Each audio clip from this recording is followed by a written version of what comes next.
Hi, everyone, and welcome to another episode of the Power 365 show. Today, we chat with Maya Dumesh. She's the Principal Program Manager of CDS. So she knows a lot about what goes on in the Common Data Service.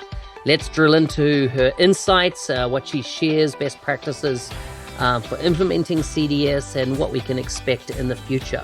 Full show notes for this episode can be found at nz365guy.com/184. Now let's get on with the show.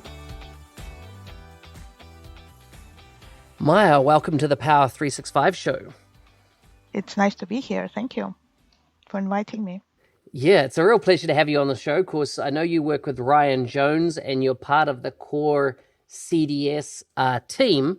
And so I'm going to enjoy unpacking that and your views on it. But before we get started, where do you live, work, and play? What part of the world do you come from and where do you live now? I'm currently in the Pacific Northwest in Seattle. I'm here since 1996. I moved to the US in 92, but I grew up in Riga, which is the capital of Latvia. So I've been all over the world. The accent that you hear is Russian. My mom was working as a COBOL programmer a long time ago when the COBOL was developed in the 80s, and my dad was a typical MBA. So I grew up thinking that I can do anything and moved into US to get my education here. I met my husband in Latvia and we both moved in US. So I graduated from University of Washington with a computer science degree some time ago. Tell me about Latvia. If I was to visit Latvia, what are the places you'd recommend I go to and what is the food you'd recommend that I should eat? The Latvia is in the Baltic Sea, so the places that I would recommend people to go is usually to the sea. There is a resort called Jurmala, which is very nice. And as far as food, I find most of the food is delicious in Latvia, but maybe because I grew up there. It is a combination of different European cuisines. So when you're not working at Microsoft, what do you do outside of Microsoft? Um, I travel. I traveled all over Europe, America, Australia, and New Zealand. And I also have two kids. So one of them lives in Oxford right now in UK. So I travel there, and my son is in Vancouver, British Columbia in Canada, getting his education. So I travel there. So I travel a lot. Yeah, nice. What's your favorite country so far that you've been to, visited? For visiting or for living? No, for visiting. For visiting, I'm. I like visiting a lot of places. I loved South Africa for visiting. It was wonderful. New Zealand was beautiful, but quite empty, but very green. So I find that the different places have something new to offer. That's why I've traveled a lot. Yeah, nice. Any travel destinations that you want to go to and just haven't had a chance yet? Asia, we were planning to go to Asia, but now with everything that's going on today in the world, we don't know when it's going to happen. Yeah, so true. It was interesting with the whole COVID-19. One of the states in the US I saw recently just put a call out for COBOL programmers.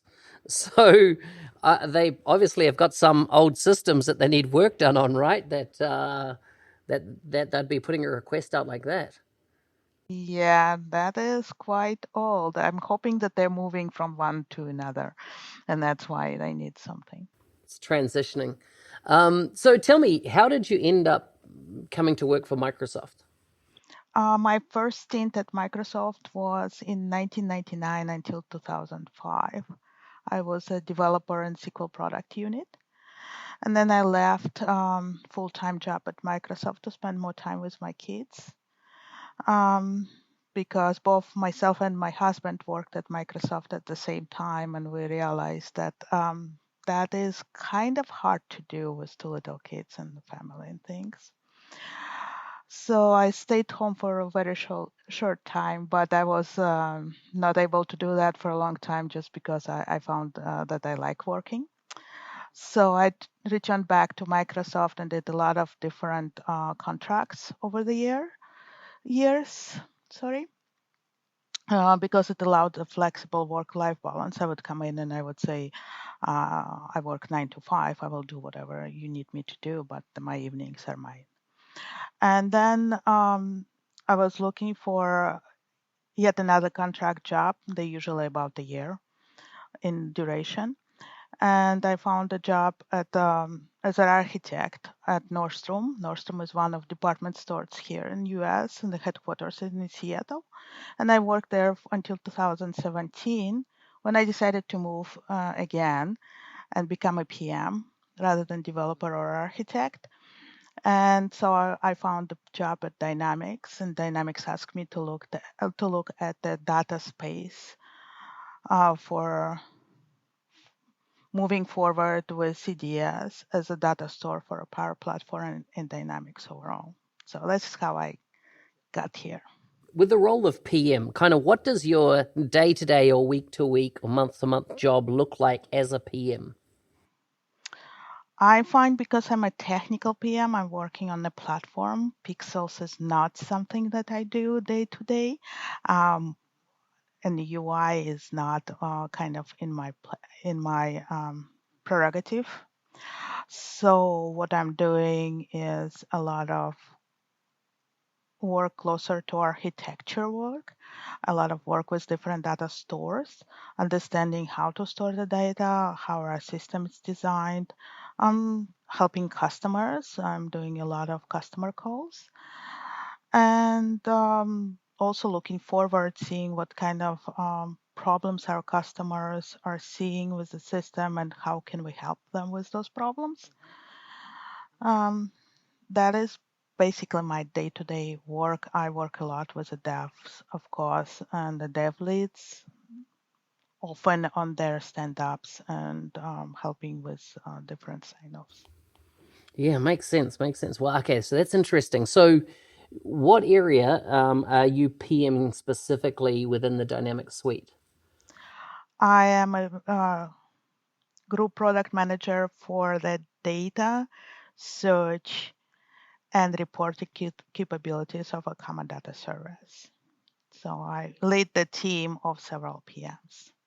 Excellent. Okay, so you're right in the whole CDS Common Data Service area. Now, there's been a bit of confusion over time around what's the difference between the Common Data Service versus the Common Data Model. Now, I have my views. I've heard lots of views on this. What I'm interested in is your view. How do you explain this to people? The difference between the two. So the way I look at it is by unpacking what the definition is. So for a common data model, definition states that it is the contract for the shared um, items between applications and the data sources. In other words, it is a reference architecture. Another way to think about it is we're defining within common data model how what are different formats and the standards for data within it. Whereas common data service is an easily structured variety of data and business logic to support interconnected applications and processes in a secure and compliant way. In other words, it is materialized model of data. So, for example, data model can be defined in the common data model as a definition, but in order for you to actually store the data, something needs to be present in order to receive your data and keep it. And that is what Common Data Service provides. It provides the structures to keep your data, whereas Common Data Model provides the reference architecture, the idea of how to store the data. I like it. I like it. So, can you unpack for me when you think about data storage? What are the kind of key things that you're thinking about? So there is different types of data storage. Data or a data. Data can be relational, non-relational, files, binaries. Data could be transactional or historical. It can have the audit, we can have an audit data, we can have a semi-structured data. So all of these types of data can be stored within the common data service in a different formats or entities using different fields. Are you seeing any kind of do you see a future where there'll be other types of data, or does all data that currently in existent now fit within one of those categories? That is loaded question. I think there is a lot of people thinking about different types of data. For example, there is like IoT data, which Internet of Things. And you can think about it as non-structured data, but it also flies very fast. So it needs to be streamed very fast into some location.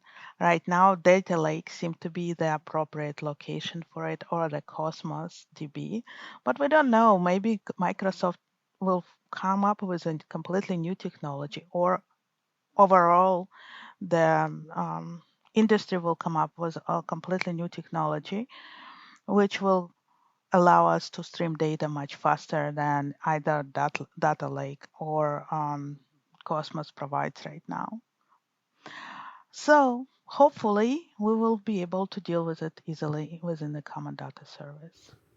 So, as you were saying that, what jumped to my mind was quantum computing. And is that anything like on the far edges maybe of what you are thinking about at the moment? And I mean, that's more around the compute side of things, but of course it's going to have a data implication. Is that something that's on your radar? Not currently. We are not that advanced at the time, but hopefully at some time in the future when we are ready to talk about quantum computing for everyday tasks, this is something that we will look into, and hopefully I will be part of it. Tell me about best practice. Best practice is kind of loaded as well, but what are you seeing as best practice around the way people implement CDS and even apply data models in respect to their CDS environments? One of the things that we're trying to provide is a common data service, which means that we're hoping that each tenant and organization can find something common within their data store and not keep the data store separate as we used to in the last 20 or 30 years. Because what happens then that we remove the need for the ETL and can use data completely natively within our systems. So one of the things that I ask people to do is look at the applications that they trying to build any new applications and look at the data store that they already have. If there is already data that they need, it is better to reuse the common data service rather than create a completely new data store. That would be one of the practices I've not seen many of our customers implementing. Um, we're also publishing a lot of practices around the security of the data, and we would like customers to use those. Um, the types of data that you store is important. And when the entities are created, it is important to make sure that the fields are appropriately named and sized so that it is easier to do the searching and indexing on the data that you're storing within our systems, because hopefully you don't store the data just because you store it because you need it for some reason in the future. Yeah. So just on that, um, around data security, what enhancements or what is, yeah, let's go back to the best practice. What best practice are you seeing around data security in the implementation of CDS? In other words, where clients are doing this right. Um, Making sure that the minimum amount of data is available to the particular role by applying the correct permissions and privileges is very important. I'm not saying that you need to hide the data from each other within the organization. What I'm saying is that the less people can see, the more secure the data is. So keeping it to the role is important. Um, Making sure that authorization is there and it's in groups. We are providing different types of groupings for authorization. That is important as well because applying group security is easier than trying to understand each individual user's appropriate roles and security context. I really like that comment you made. The less they see, the more secure the data is. So really creating that segregation of data based on one's role is important. Right. As we talked before, I would like us to keep data in one place, but it does not mean that we would like to expose all the data to all the users. That is what our security model is for. Yeah. So on the security model, I've been working with Dynamics since 2003, and the way the security model define or the UI, and I know you said you don't have much to do with the UI, hasn't changed that much, and it's almost blown out to become a bit unmanageable. Is it going to be work done to kind of more modernize that kind of experience The UI experience for the security for and security? privileges. Yeah, I- As far as I know, yes, it is one of the aspects of moving to the new unified control interface or UCI. I think it is just a little bit um, at the back end of this work because we were trying to make sure that the front end that are more exposed to the average user capabilities are there first. And this is more of the administrative part. But yes, makes sense. Tell me about binary data. That's a new data type, isn't it? That's come out recently. yes, it is storage of the files or binary data within our systems. Previously, it was possible to store attachments within notes one to one, and it was possible to store attachments within emails or calendar items. But there was no other way to store the binaries. What we did is added a new file data type, which allows customers to store binaries in any entities. It is data type, so it's an additional field within your entity. Yeah. What's the use cases that you're already seeing people starting to adopt with it? Oh, we are doing a lot of internal use cases as well. The solutions are usually defined in the XML files, so those moved into the file data type because it's a file. We see people trying to upload images. We've seen asks for videos, small videos, or movies. Um, a lot of documents, especially in places where you need to sign something quickly and move forward in like Power Automate flows and things like that. So we see a lot of usage for a file.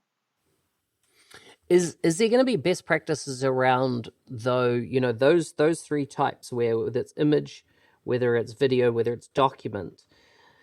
Um, Are you wanting like, in my upbringing, in my experience was we'd always say, hey, put that unstructured data over into SharePoint or put it somewhere else. Don't put it in CDS because back then, CDS, of course, was predominantly SQL and more expensive type storage structure as well. Are you saying now that you don't have to worry about that so much? It can all just sit in CDS because behind the scenes you're managing, what data store it sits in? That is exactly correct because of the way we define the data in your different data types. Um, the data actually stored in a not in a SQL, not in Azure SQL in the relational data store, but it's stored in Azure Blob, which is a better storage for the binary data like that. Um, we are extending Common Data Service to include many different stores, and usually we're trying to keep the stores themselves away from the customers, but mostly defined it in terms of the file data types or entities. Oh, sorry, data types or entities which customers can use in order to define their solution. Yeah, that makes sense. So what you're saying there is that you're abstracting it away as in, so just because you knew how to use Cosmos DB doesn't mean that because CDS is using it, you're going to have kind of that level of access, right? Right. The level of access will be to the common data service through the organization, not to the back end of where we're storing the data. And this is kind of the way that we did it with the relational data store as well. Yeah, totally. Mm-mm-mm. Any kind of new things that you'll be releasing as part of the wave one that you're excited about? We're finishing the file in such a way that we are creating model um, controls to use the files and images. We are adding some capabilities around customer insights, which are internal to the CDS, but externally customers will be able to get much more insights. We're previewing a couple of interesting new capabilities around using of Power BI um, for showing off the data within common data services, but that's Okay. just a preview for now. Yeah, yeah, yeah. What about, some years ago, the separation happened between Dynamics 365 finished applications and the data store with CDS. Is there anything that you're doing now that is specific to support Dynamics 365 users as opposed to those building natively on top of CDS using Power Apps? Actually, because we did the separation of the Dynamics 365, moving the applications out of backend, so to say, or separating backend and the front end, what we did, we created OData endpoints in between. The same OData endpoints are used for Power Apps as used for the first-party applications or Dynamics 365 applications like sales, marketing, um, talent, and others.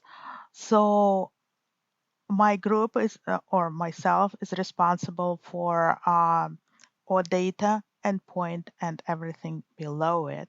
But Dynamics for CRM applications and Power Apps applications using exactly the same OData endpoint. So what we find is if our customers that are creating Power Apps or our customers that creating, let's say, sales application require an additional functionality, that functionality usually needed for other side of our business. Mm-mm-mm. Okay, okay. So they are getting crossover. Just one other thing there in the Dynamics 365, there used to always be so many different ways of doing search, where there was relevant search, where There, of course, is quick find and the way to filter views of data, etc. What are you thinking about the future of search within CDS?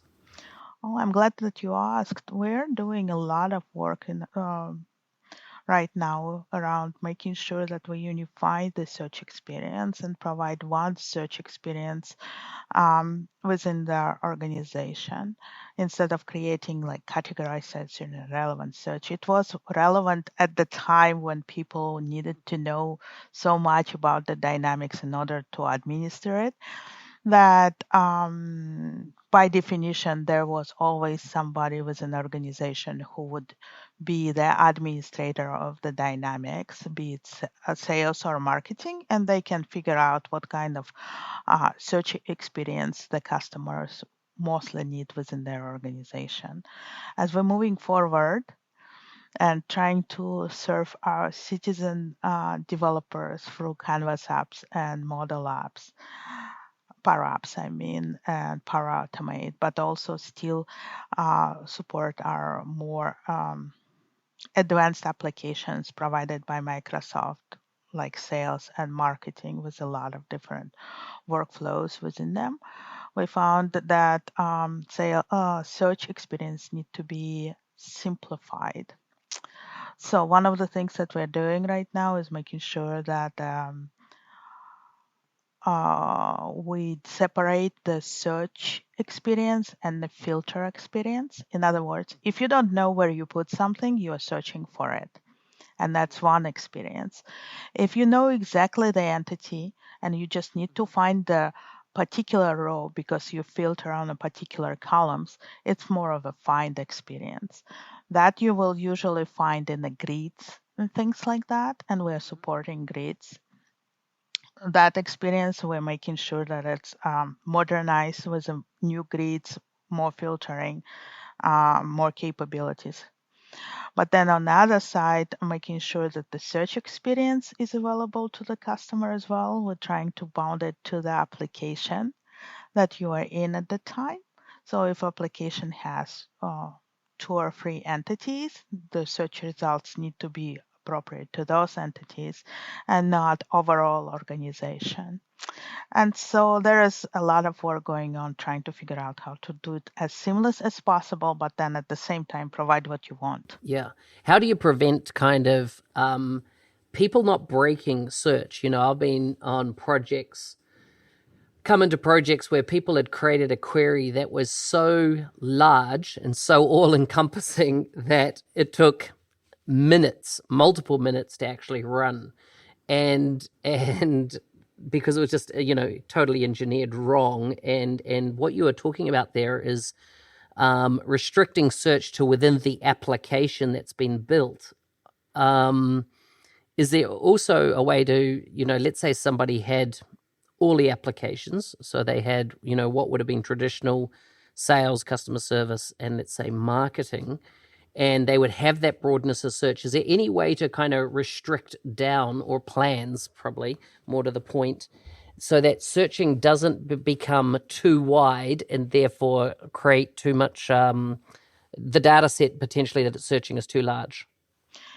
Yes, there's several different types of experience that we have in the frames right now, and it's still in frames. We don't know yet how the end result will look, but one is more simple one where you just type the word or uh, of sentence of what you're trying to find, and then it's looking for the overall information within the overall applications that you have installed. But then there is other ways where you can define the entities within which you are searching, and you have like a visual cues as to how to create this particular searching experience correctly.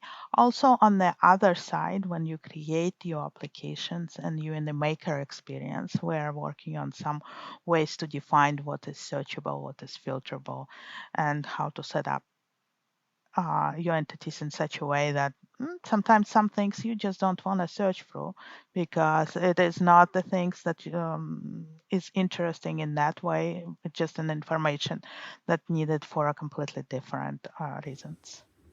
Yeah. So another, search criteria is when you're searching for something that doesn't exist, but you want that information. So, for example, give me all the records that um, have never had a communication with, or that we've never mailed to them over at a period of time. Are you going to, yeah, to create, the capturing of all the records where something doesn't apply to? Is that already there? I mean, I saw that something was put in to the application, some like this concept of outer joins was put in, but there was never any UI that accompanied it.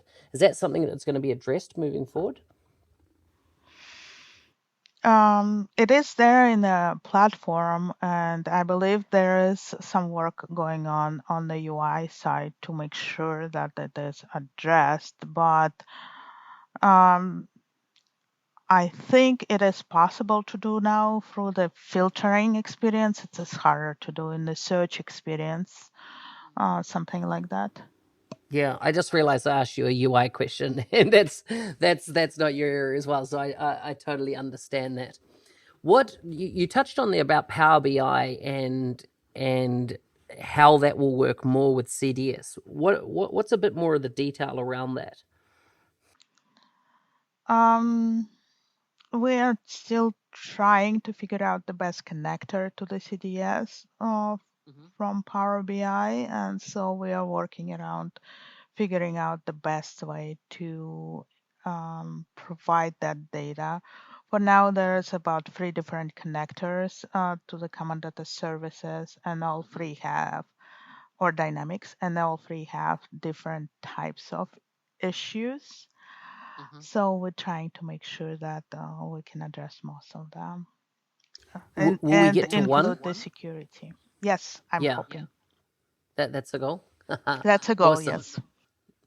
So another, common thing that I hear in the industry is around data models and CDS, and I suppose the ability to apply a data model, as you referred to the reference model, straight into CDS. In other words, build me out these tables, these relationships, and I want that just dropped into my CDS instance. And at the moment, there's the only way. So let's say we take Dynamics 365 sales, for example. If I wanted to have that data structure in my CDS instance, even though I might not be using Dynamics 365 sales, I would have to, get a license of that, drop it in there, and then I would at least have, let's say, an opportunity entity or a lead entity, and all the appropriate fields and relationships that were there.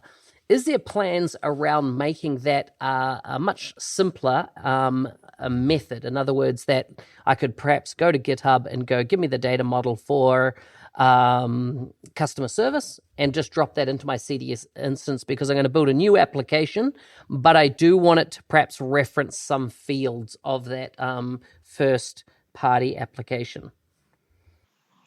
Not at the moment, because what you get by solution is not just a model itself, not just entity frames, but Mm-hmm. also the methods and actual plugins associated with the business logic around the Mm-hmm. sales Mm-hmm. solution. And without that, model is not necessarily going to make sense.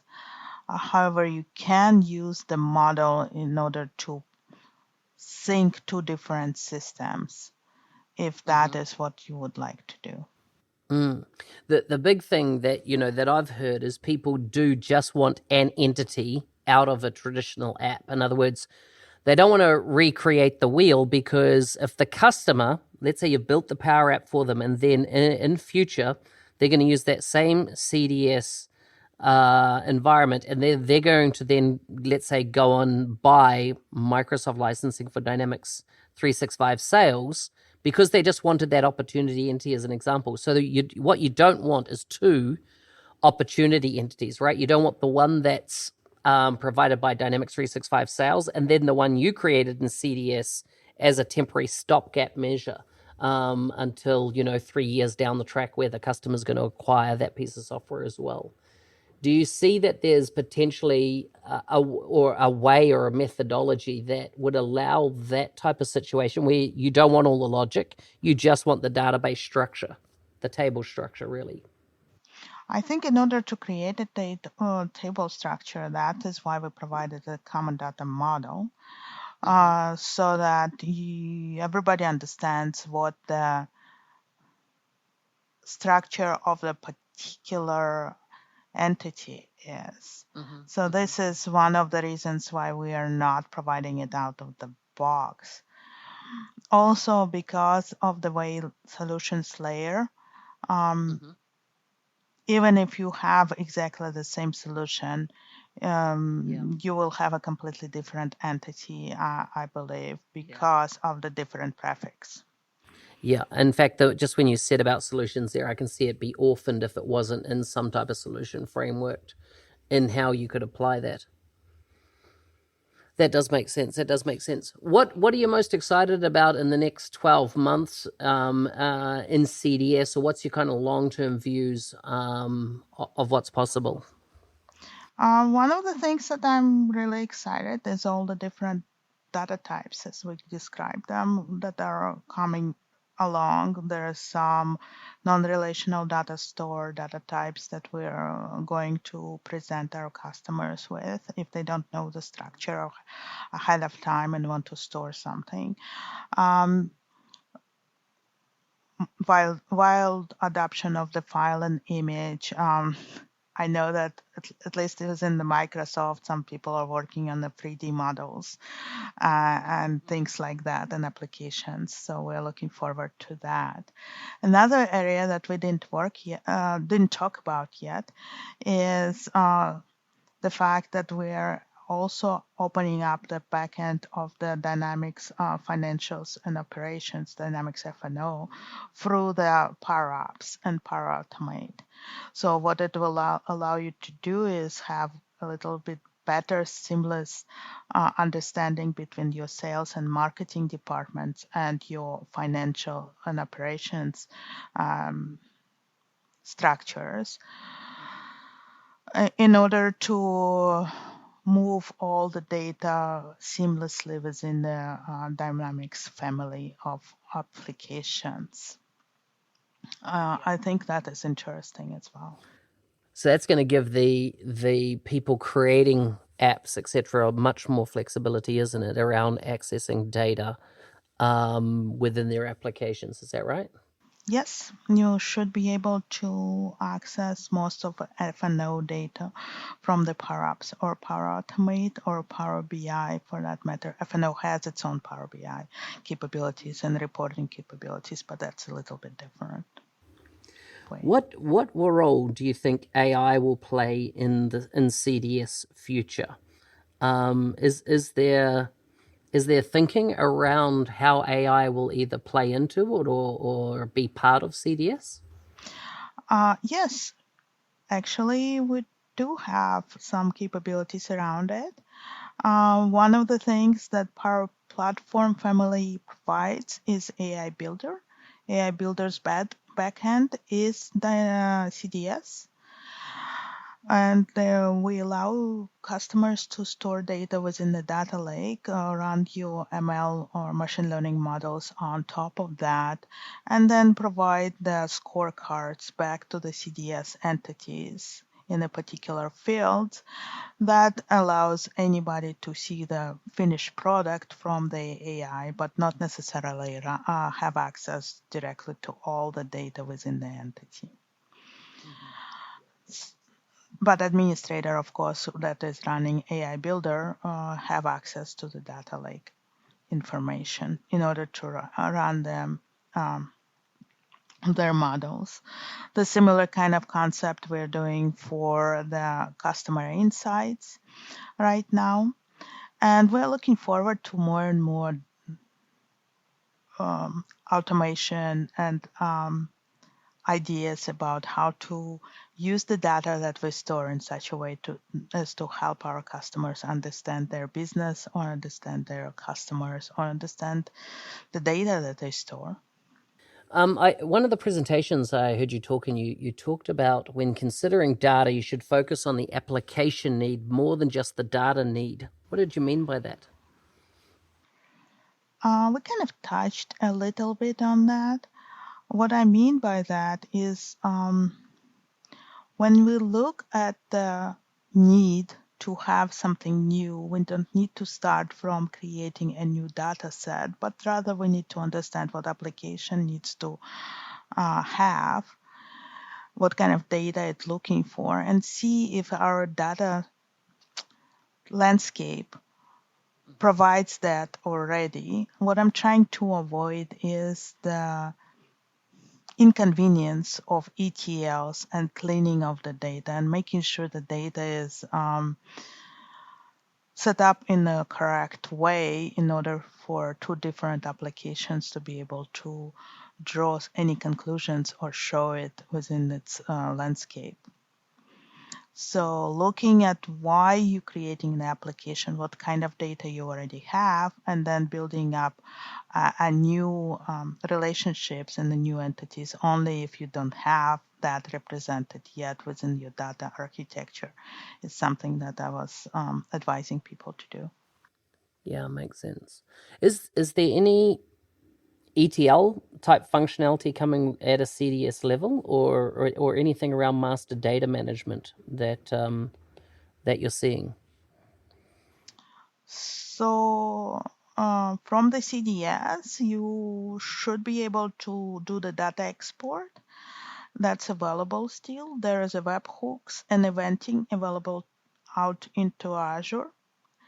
If that is something that you would like to use, there's of course plugins and Power Automate available to the customers if they would like to push the data out of the system or manipulate data in particular Ah, way. very good, very good. Any lessons you've learned around the split from, relational to unstructured? The data logs, we're what, 18 months to 2 years on now since that split happened, since the data was, not just sitting in Azure SQL anymore. Any lessons learned, and how has that journey been like over the last 18 months to 2 years?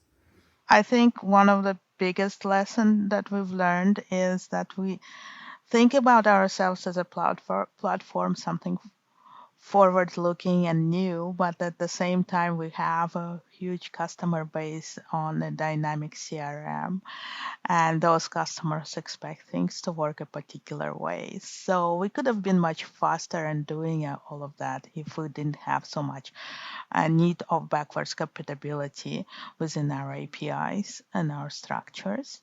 But we worked through that and we figured out the way to deal with that. It is much easier to build something new. It's much harder to make sure that the backwards compatibility is still there and our customers are still happy about it. We found that we have a lot of layers within our common data service. We have a security and the logic and the data and the storage layer. And throughout that, we do a lot of modeling and manipulation of the system. So making sure that we address all the needed nukes and crannies and making sure that new data types and new storage is easily accepted within the system and understood was another lesson learned. But now creating a completely new storage is easier because we're learning on our mistakes and we're recording them and understanding Yeah, them better. it's good. It's good. Before we get on to some quick fire questions, is there anything you'd like to add? No, thank you for inviting me and thank you for letting me share my thoughts about the product that I'm working on daily. It's great. It's great. Okay, so here we go for some quick fire questions. But before we start on those, actually, is there anybody else you'd recommend that I had come on the show, maybe out of your team or out of the broader product team, for as a future guest? I think we have different people representing our product very well. If you're interested in more of the security aspects of a common data services, Paul is somebody that I'm finding very knowledgeable about what new within the security and how to understand the security of dynamics better. Was that Paula? Paul Liu. Paul Liu. Excellent. Okay, you ready for some quick fire questions? Sure. Okay, here we go. Now, these are all random, right? So really off topic what we've discussed. Here we go. You're at a cafe. What type of drink do you order? Flat white. That's a good it's a good Kiwi drink. Very nice. What's your most powerful and vivid memory growing up? Being on the seashore and spending a lot of time with my family, just swimming in the Baltic Sea. Nice. When you were younger, what did you want to do when you grew up? At some point, I was thinking that I'm going to be a psychiatrist, a psychologist, and then I realized how complicated people are and decided that it's easier to deal with technology like computer science technologies. That makes sense. This is a deep one. Would you rather die before your partner or after? Before. If you could change one thing about the way you were raised, what would you change? I think I would put a little bit more of the idea of authority in my head. I was raised quite liberally, so I find that sometimes I overstep the boundaries and backpedal. Maya, it's been so good to have you on the show and learn more about, the Common Data Service and, of course, your history with it. Before we go, if people want to follow what you do online, is there a blog they can go to? Is there Twitter, LinkedIn? Where do you recommend they check you out? Mostly I blog as part of a Power Apps blogging. I am not on Twitter, sadly. LinkedIn is available for me as well.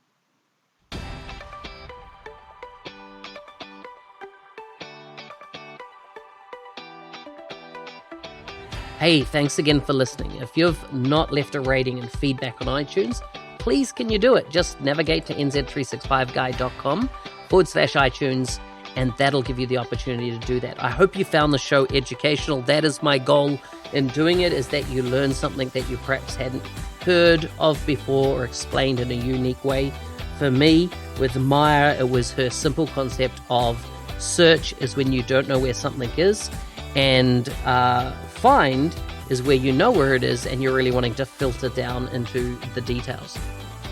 Brilliant clarity. Full show notes can be found at nz365guy.com/184.